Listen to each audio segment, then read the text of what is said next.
On a misty August morning in 2023, just outside Bhutan's tranquil capital of Thimphu, a lone figure peered down into the raging Wangchu River. Below the Karifu Bridge, amidst the monsoon-swollen currents, something caught the eye. The unmistakable form of a human body, tangled against a log. It was the body of a young woman. News of the grim discovery rippled quickly through the valley. A day earlier, 24-year-old Namgay Dolkar had vanished without a trace, leaving her family frantic with worry. Now, the worst fears of her father, Singye Wangchuk, were brutally confirmed. His beloved daughter was gone, and the peaceful hills of Thimphu would soon echo with questions. Was this a tragic suicide, a terrible accident, or something far more sinister?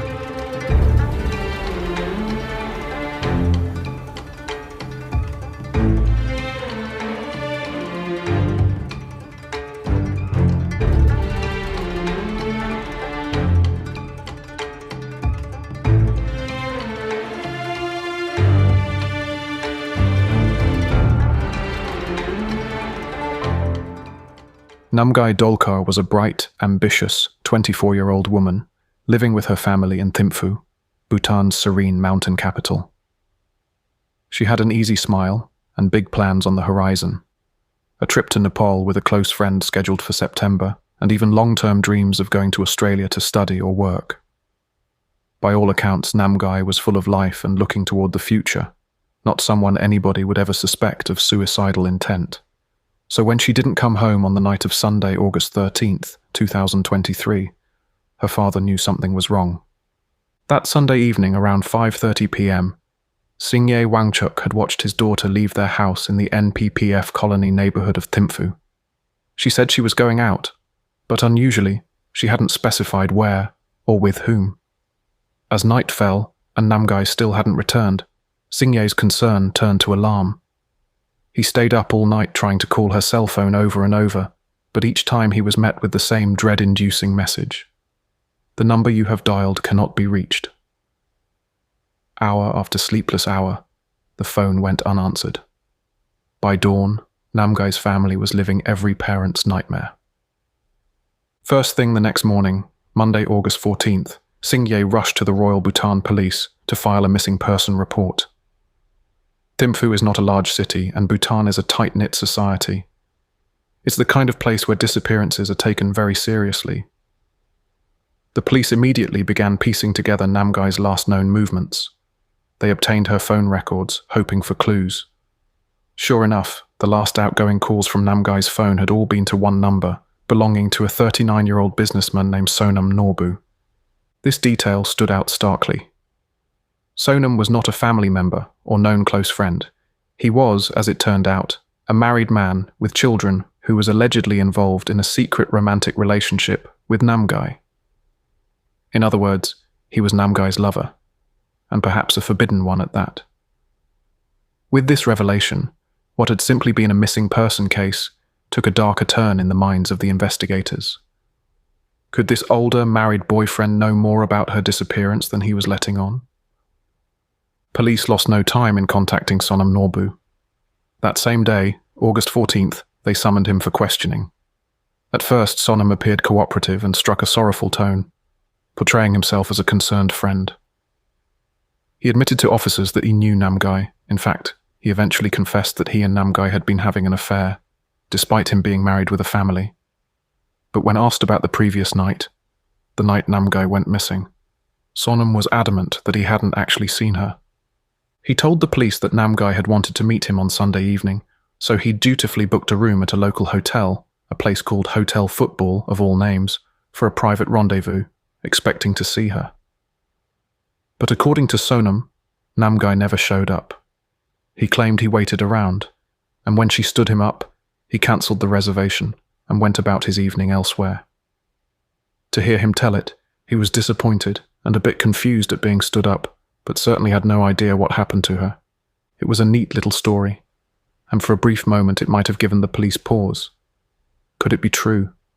Had Namgay arranged to meet Sonam and then changed her mind, possibly going somewhere else? Sonam even had proof of the hotel reservation. Records showed he booked a room at 12:08 p.m. on Sunday and cancelled it at 5:12 p.m. that evening. Perhaps he offered that as evidence of his honest intentions. If he was telling the truth, it would mean Namgay went missing after failing to meet him, implying something could have happened to her on her own. Perhaps, as Sonam hinted to the police, Namgay had other plans. In fact, Sonam floated an odd suggestion during his initial questioning. He speculated that maybe Namgay had gone off to Nepal. It was a strange and seemingly baseless claim, almost a non sequitur. Why Nepal?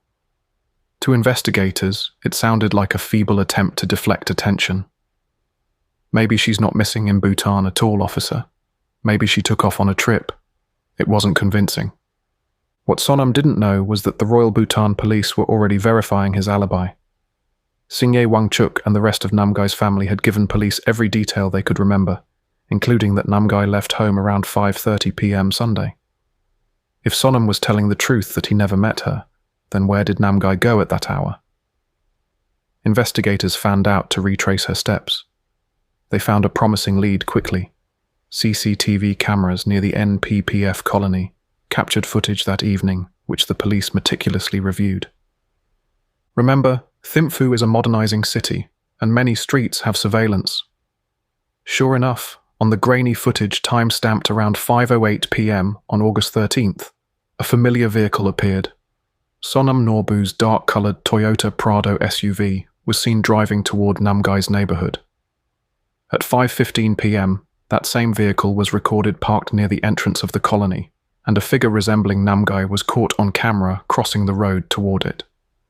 Moments later, the SUV drove off. This was a bombshell. Contrary to Sonam's claim that he never found her, the evidence showed he had picked Namgay up outside her home that evening. The footage and timeline were crystal clear. Investigators could now place Sonam and Namgay together in his car shortly after she left her house, and that car was then seen on CCTV leaving Thimphu city limits through the main Thimphu Gate checkpoint a short time later, at around 5:30 to 6 p.m, and returning around 9:20 p.m. that night. When confronted with this damning CCTV evidence, Sonam's polite cooperation began to crumble. He had been caught in a lie. Faced with the video proof that he did meet Namgay that night, Sonam's story suddenly evolved. In a second round of questioning, he admitted that he had driven towards her area, but he still insisted he never actually met her. Instead, Sonam now concocted a tale that he had been looking for her at some of their usual hangouts because she didn't show up at the hotel. He claimed he drove near Yusipang, a wooded area outside Thimphu that he and Namgay allegedly used as a dating spot, but she wasn't there. Then he drove to another location, by a certain Rochogpal hotel, searching for her to no avail. Finally, Sonam said, he gave up and headed home around 9 p.m, disappointed and mystified. It was a clumsy attempt at damage control. He acknowledged driving out of Thimphu that evening, which he could no longer deny thanks to CCTV, but still maintained he never found Namgay. According to this version, wherever Namgay went after leaving home was as much a mystery to him as to everyone else. The police weren't buying it. Sonam's story had already shifted dramatically under pressure, and each new version only raised more suspicions. By the time the sun set on August 14th, what had begun as a search for a missing person was now looking more and more like a criminal investigation focusing on Sonam Norbu. Yet, even with the CCTV footage placing them together, detectives still needed to find Namgay herself, dead or alive. The next day would bring the heartbreaking answer. On August 15th, 2023, the search for Namgay Dolkar came to a tragic end. About half a kilometre downstream from the Karifu Bridge, a small Bailey bridge in a remote area outside Thimphu, searchers discovered Namgay's lifeless body caught on debris in the river. The Wangchu River had been swollen by summer rains and might have carried her further, but by a twist of fate, her remains snagged on a log, preventing her from being washed away entirely. It was a devastating scene. Namgay's body was retrieved from the water and sent for post-mortem examination, while her family was informed of the grim discovery. Singye Wangchuk, who had spent 2 torturous days clinging to hope, was now faced with the unimaginable task of identifying his daughter's body and grappling with the reality that she was gone. Almost immediately, Questions arose about what had happened on that bridge. The location itself was puzzling to those who knew the area. The Karifu Bridge is not a casual hangout spot. In fact, it's quite far from the city and remarkably secluded. Later, a local journalist even drove the route from Namgay's neighborhood to that bridge to gauge its remoteness. It took nearly 40 minutes of driving, including a rough 4-minute descent off the main road, to reach the riverside parking area before the bridge. There are many quiet spots for couples much closer to Thimphu, so why would anyone drive nearly 38 kilometers out into the middle of nowhere as evening fell, just to talk or spend time together? When that journalist visited around 4:30 p.m., roughly the same time of day Sonam and Namgay would have arrived, the area was practically deserted. No nearby houses, no passers-by, just the roar of the river drowning out every other sound. In broad daylight, it was isolated. By nightfall, it would be pitch dark and eerie. This was not a place people went unless they had a very specific reason. That observation planted an unsettling thought. Perhaps the reason Sonam drove Namgay to this lonely bridge was because he intended all along to do something terrible, out of sight of any witnesses. It seemed increasingly unlikely that whatever happened there was an accident or an impulsive detour. With Namgay's body recovered, the case swiftly transitioned to a homicide investigation. Suspicion had already been circling Sonam Norbu, and now the evidence was about to catch up with him. On August 15th, the same day her body was found, police took Sonam into custody for further interrogation and, effectively, his arrest. This time, confronted with the undeniable reality of Namgay's death, Sonam finally abandoned the pretense that he hadn't met her. He admitted to officers that he was indeed with Namgay on the night of August 13th and that they had driven to the Karifu Bridge area together. But what he described next was not a cold-blooded murder. According to him, it was a tragic, bizarre accident. In Sonam's new story, his third revision now, the drive to Karifu was supposed to be a romantic outing, or perhaps a serious private talk. He claimed that once they parked near the bridge, an argument broke out between them. That much, at least, was believable given their relationship issues. The fight escalated. Sonam would later say that Namgay became very upset, even violent. He alleged that she struck him in anger. In response, he said, he tried to physically restrain her. He admitted he grabbed Namgay by the neck, holding her from behind, in what he described as an attempt to stop her from hurting him or herself. Sonam claimed that in the heat of the moment he did squeeze her neck, but only until she calmed down. Then, he insisted, he let go. What happened next, according to Sonam, is the most unbelievable part of his story. Namgay, distraught and hysterical, allegedly jumped out of the car, climbed over the side of the bridge, and threw herself into the raging river below. Sonam told the police he was utterly shocked. One moment they were arguing, and he was holding her back, and the next, she had broken free and committed suicide right in front of his eyes.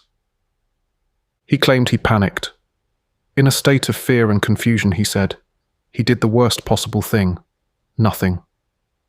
He did not try to stop her in that split second, and once she went into the water, he neither attempted a rescue nor called for help. Instead, by his own admission, he simply got back into his vehicle and fled the scene, driving back to Thimphu, as if trying to outrun what had just happened. He kept quiet and told no one. In fact, he said he didn't breathe a word of this to authorities initially because he thought he would get into trouble.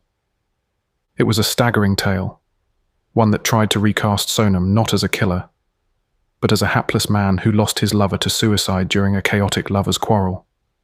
If true, it would mean Namgay's death, while horribly tragic, was not murder. But from the very start, investigators had serious doubts about this version of events, and it wasn't hard to see why. Sonam's story was full of glaring inconsistencies and convenient excuses, and soon the forensic evidence would thoroughly demolish it. The first red flag was Sonam's own admission that he had forcefully squeezed her neck in anger during their fight.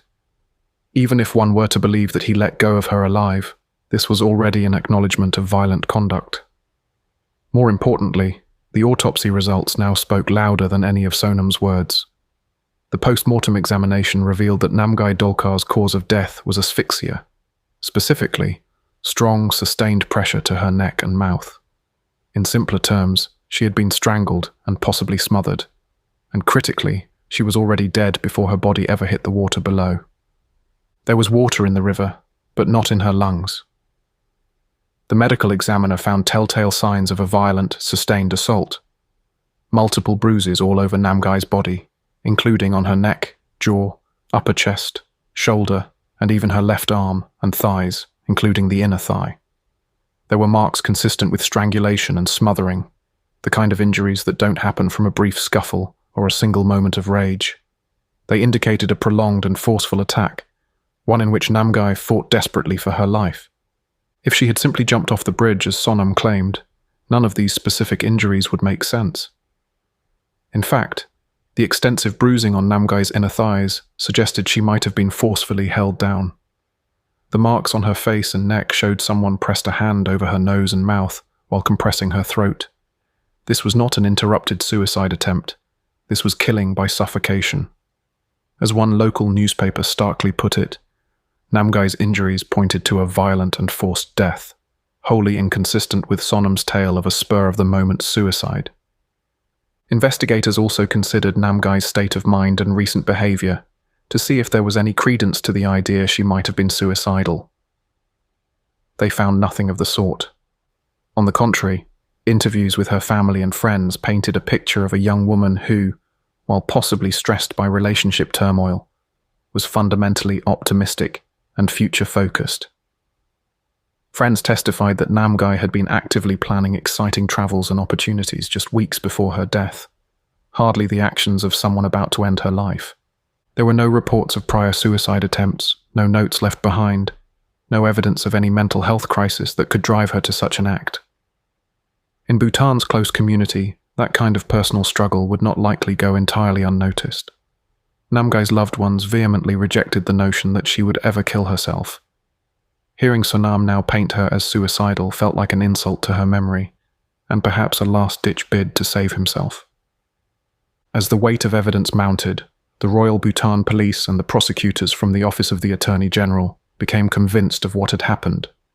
Sonam Norbu had deliberately murdered Namgay Dolkar, likely strangling her to death during that car ride to the secluded bridge, and then dumped her body into the river in an attempt to make it look like a suicide or accident.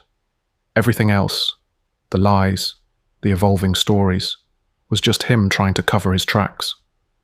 On paper, the case against Sonam looked compelling. He had motive, a secret lover who might expose their affair.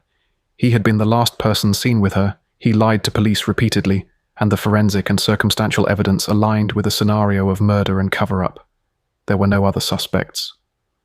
So, in early December 2023, the OAG formally charged Sonam Norbu with murder, a felony of the first degree in Bhutan's penal code, premeditated homicide. Sonam was set to stand trial in the Thimphu District Court, and one might assume a conviction for murder would be straightforward given the evidence. But the wheels of justice can turn in unexpected ways. From the very beginning of the trial in Thimphu's District Court, it was clear that Sonam Norbu was no ordinary accused murderer. He had money and influence, enough to hire one of the best defense lawyers in Bhutan, a senior attorney from a top firm in Thimphu called Garuda Legal Services. This defense team came prepared to fight tooth and nail. Their strategy was bold. They claimed that Namgay's death was a suicide, just as Sonam had described, and that at most Sonam was guilty of a lesser crime, like attempting to restrain her improperly. Essentially, they sought to sow enough doubt that the judge might believe Sonam acted in a moment of passion or confusion, not with premeditated intent to kill. Over the course of the trial in 2024, Sonam's lawyer worked meticulously to chip away at the prosecution's narrative.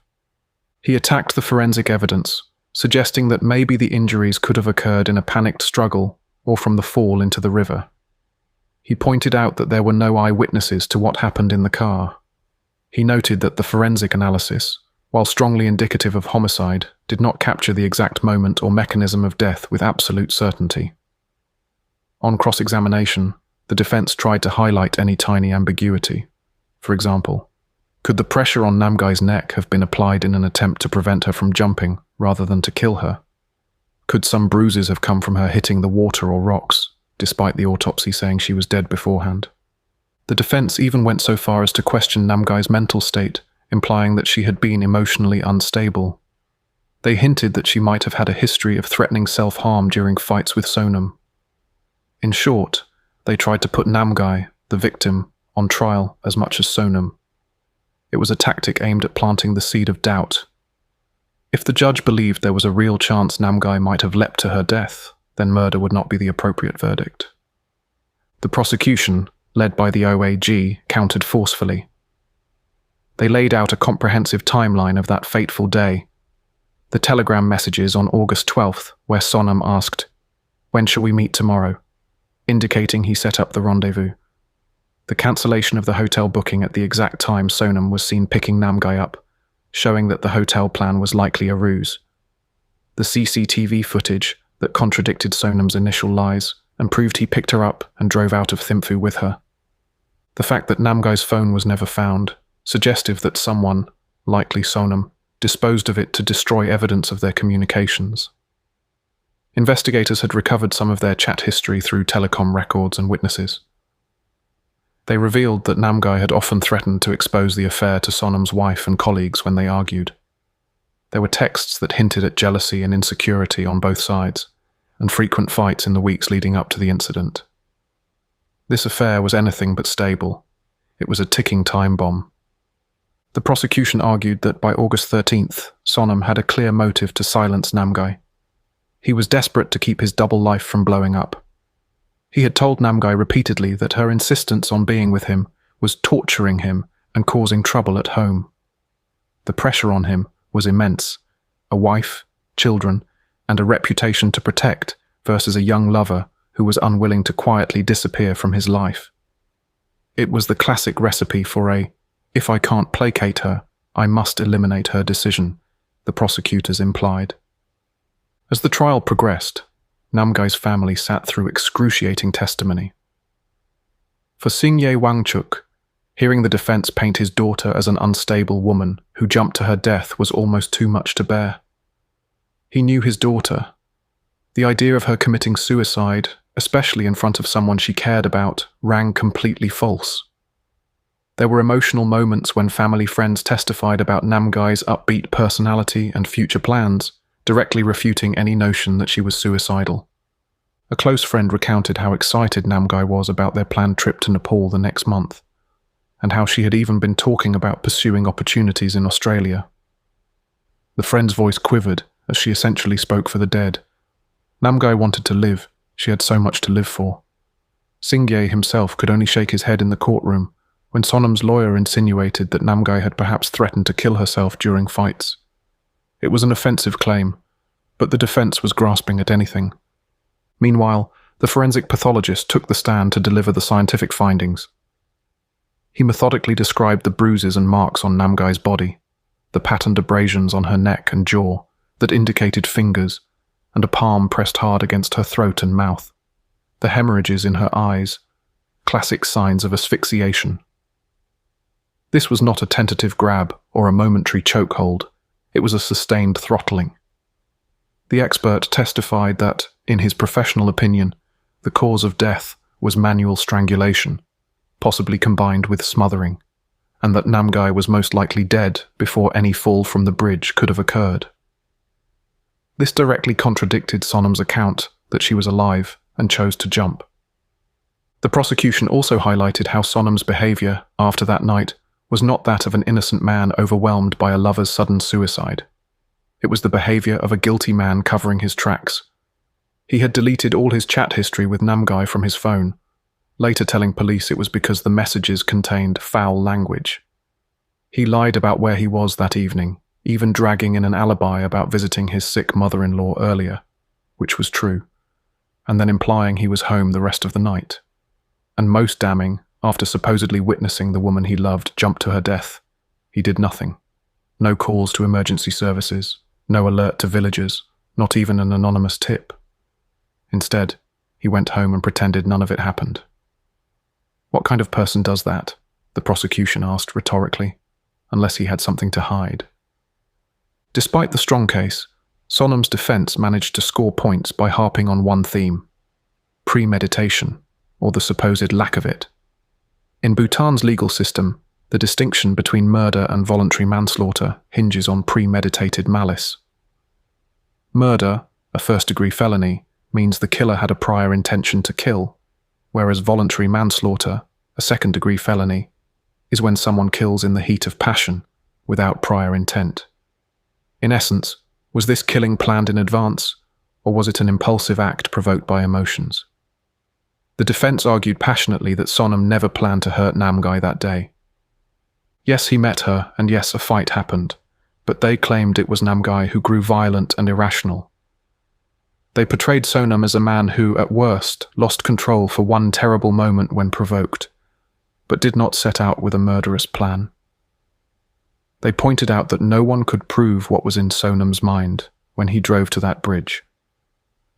There was no direct evidence like a text message saying, "I'm going to kill you," or a weapon prepared in advance. All the evidence was circumstantial, they emphasized, meaning the court had to infer intent from the situation. And in the face of a skilled attorney's persistent doubt-casting, the judge found himself hesitating on that key question of premeditation. Finally, after many weeks of testimony, arguments, and gut-wrenching moments, the trial reached its end in late 2024. The judge withdrew to deliberate, and Namgay's family prayed for justice. When the verdict was announced on December 13th, 2024, the courtroom was filled with an electric mix of anticipation and dread. Sonam Norbu stood in the dock, flanked by police, looking pale but composed. The judge found that the prosecution had proven that Sonam was responsible for Namgay's death, rejecting the far-fetched suicide story. However, in a move that stunned many, the court downgraded the charge from murder to voluntary manslaughter, citing insufficient proof of premeditated intent. The judge concluded that while Sonam did kill Namgay, it likely happened during a sudden, violent altercation under the heat of passion and not as a pre-planned act. Therefore, Sonam was convicted of voluntary manslaughter, a second-degree felony in Bhutan, instead of first-degree murder. He was sentenced to 14 years, 11 months, and 29 days in prison, just 1 day shy of 15 years. This oddly specific term was essentially the maximum penalty for manslaughter. Bhutanese law sets the range from 9 years up to less than 15 for this crime. In other words, the judge gave Sonam the harshest sentence possible under that lesser charge. But it was cold comfort to Namgay's family. For a moment, the courtroom fell silent. Many were processing the outcome. Then an audible ripple of reactions spread. Gasps of disbelief, murmurs of disappointment. Namgay's father was in a state of shock. 14 years. For the brutal killing of his daughter, 14 years felt like nothing. Singye Wangchuk's face went ashen. Outside the courthouse, he expressed his fury and despair to waiting reporters.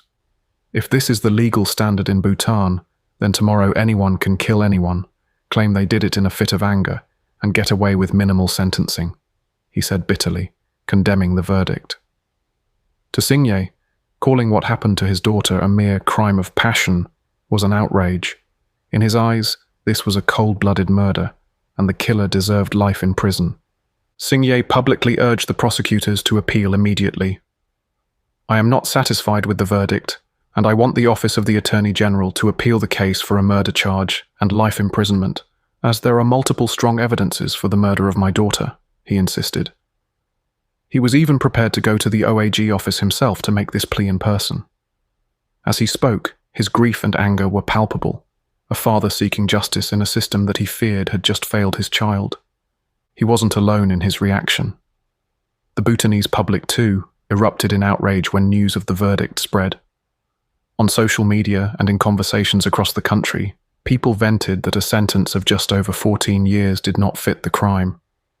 Many Bhutanese saw the case as a disturbing example of violence against women, a man killing his young lover, and they felt the court's decision sent a dangerous message.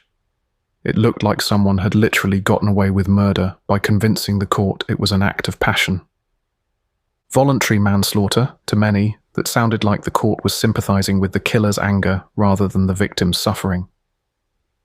The phrase fit of passion was met with scorn and disbelief. Prominent voices pointed out the meticulous lengths Sonam went to cover up the act. How could that not be viewed as evidence of a plan?